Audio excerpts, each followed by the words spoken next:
শুভ দুপুর বন্ধুরা, চলে এলাম। কিরকম এবার অত্যাচারটা এবার দেখো, তোমাদের দেখায়।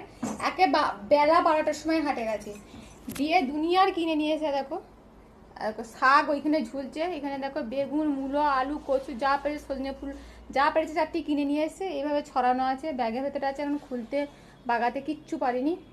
তার মধ্যে থেকে দেখো, তোমাদের দেখায়, তার মধ্যে দেখে আবার বলে কি আমাকে এগুলো রান্না করে দাও, বুঝেছো? মানে আমার মাথাটা খারাপ করে দেবে।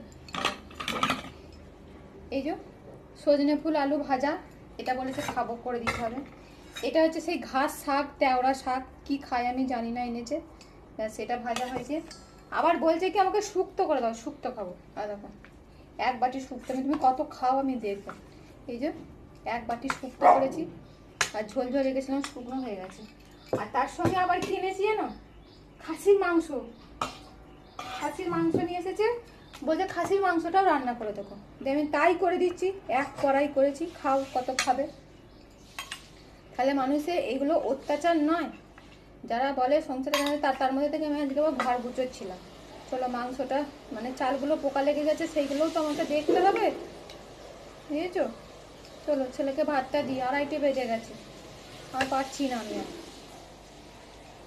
কোনো রকমের রান্না টান্না করে এত কিছু রান্না করলে দেরি হবে না।